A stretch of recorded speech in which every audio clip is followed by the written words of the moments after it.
Okay, how's everybody doing?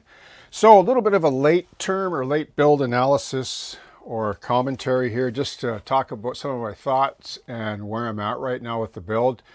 So it's been a grueling build. It's had its ups and downs.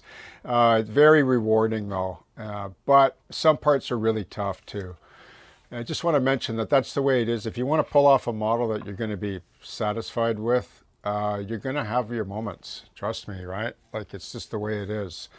So you're going to break things because, handling a model, like a fine scale model, it's just you're bound to break things along the way. You try to minimize that if you can. Just show you right here. Just let me move this for a second. Show you the main superstructure. So really glad that I did these railings out of brass because they would have been mangled long ago. Because, I just did them, I don't know, about the halfway mark, but they had to get done because when you build a model like this, you can't build the whole model and then decide to paint the whole thing at the end. Like you can't. Like I had to paint all this in here and then mask it off. This in itself is an art, masking, doing all that. Because when I spray this, I want the beige for the shadow in there, but I don't want to get the white. Like I'm going to shoot, to me, a fine primer and then pure white on this with a rattle can.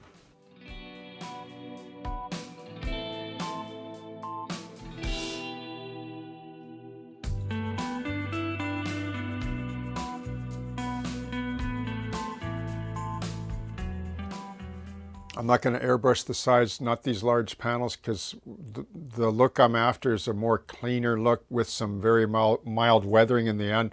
But anyway, so that all had to get done. I had to spray all inside of here before this skull gets mounted. This I did not want to paint because I have to weld railings here still, right? You can see I already broke a small knobby there, did all that work, and that's minimal though. I can fix that. So this gets masked off, the tops of these nav cabinets here, and then these decks get masked off. I'll show you this other part here in a second. And then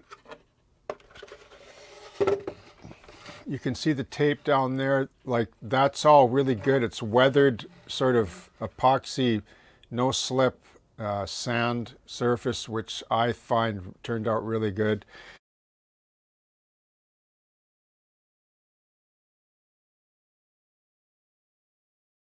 The bottom of the superstructure, which is going to show because there's rail cars and trucks and so on there. This was a challenge to build because I got to watch how I handle this because every time I grab it, I break something. Like there's not a lot of detail parts. Well, there is actually, but the ones that, like the railings, like these are all brass. So I'm not worried about those. I grab those all the time and nothing happens. But these pipes I've broken 3 or 4 times. So the one challenge for this structure was, I'll just say at this point, was keeping this whole structure square. I had to build it on a wooden jig, as you may have noticed.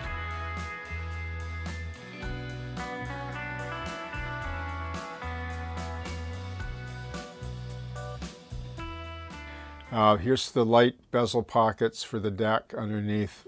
And then I had to get all this painting done first.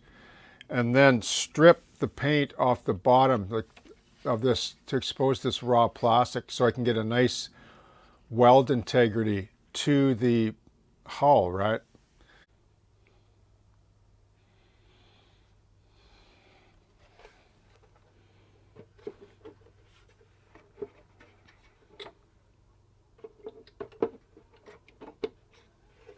So I thought about making this separate, for the hull, but I don't want another loose part. Loose parts mean broken parts.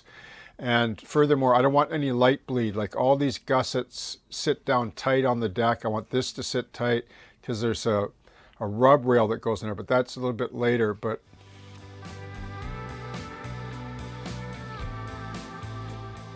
so paint mask as you go at some point, right? But fairly pleased with this build so far, and like I say, this won't get painted quite yet because I'm going to do these railings that I'm going to weld out of plastic like I did these ones.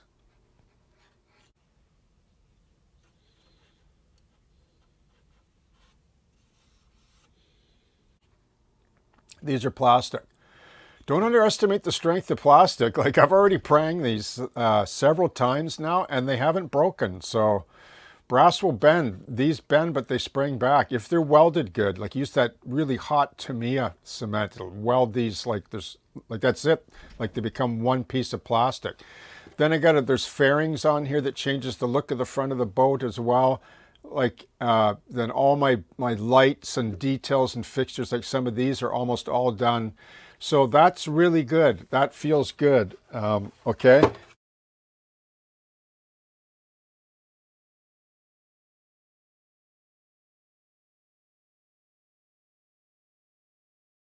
I want to clean up the back of the boat, so I cut this brace here, and the reason why I did this is because there's a little bit of sag on this roof, and I talked about that, right? So when you build with evergreen plastic, part of the art is thinking through the inner structure. This doesn't have to be scaled because you don't see it, as opposed to under here, you do.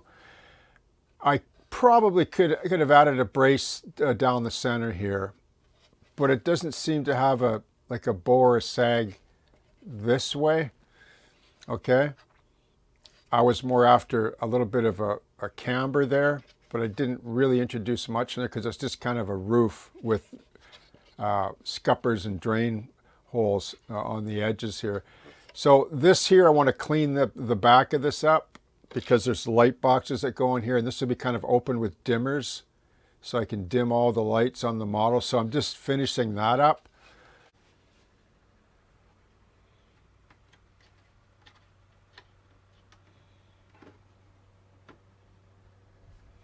Then I sort of hand painted this part last night, but I don't like it. I'm going to clean that up. But I love this surface though, this weathered textured surface. I love that. So this will all get masked off, the top of this, so that I can paint the side of this.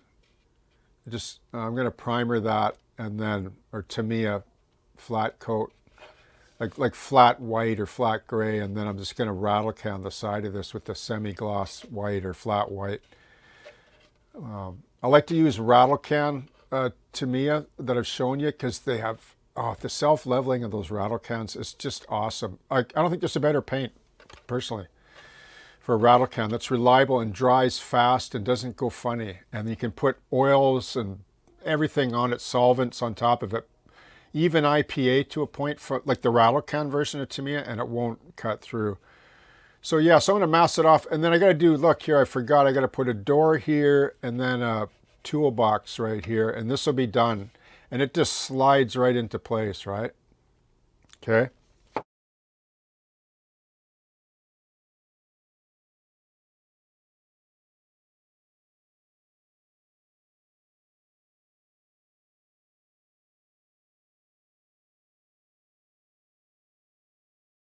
Now, I'll just slide this under there, and I'll just quickly go over these detail parts. So these are almost ready for paint. You can see the Zodiac. I have the little steering wheel, and then I'm going to put a little throttle quadrant on the side.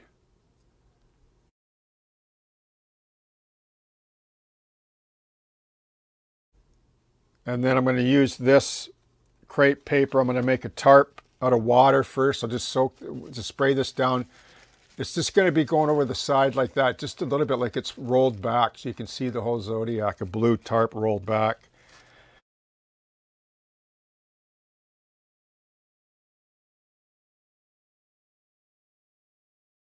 There's the outboard motor. So this model's pretty much done. That'll be fun to paint. So this is what I mean. When you get down to 95%, what you would call the model, like the whole build, it's not really. Like that last 5% can be huge because you start going down detail rabbit holes. Like here's the main mast.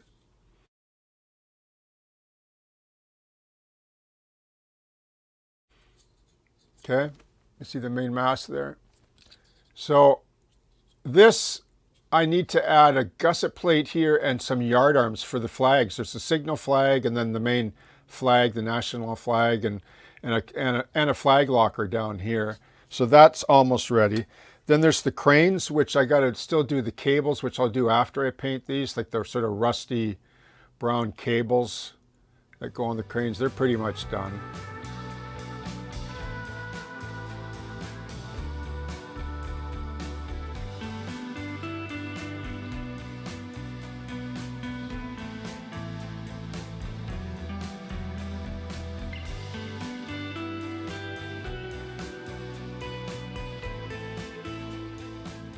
And the anchors, really love the way these anchors turned out. So this was so I reverse engineered these from this demo one that I made way back under the tug build. Okay. And I show how easy it is to make these, right? I did cover these a little bit, but these are actually, I haven't glued them in place, like they pivot, see? So I'll establish that when they're ready to go, and then they get painted. Then here's a lifesaver canister on the other side of the ship, opposite the Zodiac. And then here's the, I'll bring this main bridge over here. So here's the bridge mess, which I really love the way this turned out. You can see it there. I really love this. So this will get a little bit of gray, like this kind of gray, top side on here, no skid. And then I have the radar, like the radar bar that rotates. This one I just glued in place. And then the ladder is already built onto the roof, right? Okay. So I made that so this comes off. See, it sort of locks in. Kind of like, I got inspired by Bandai model kits. You ever see those, how they lock together without glue? They're just incredible. I got that inspiration from them, like the way they fit their parts is very Tamiya-like, right? So, yeah, so here's the bridge roof. So I put some detail there because I'm going to actually, I'm really glad I built this separately. Like, see the two pegs there? And then what happens is there's holes right here, registry holes, and then this drops in, right? I think I've shown this before. So this sort of drops in place like that, and then the roof is sort of a pressure fit as well.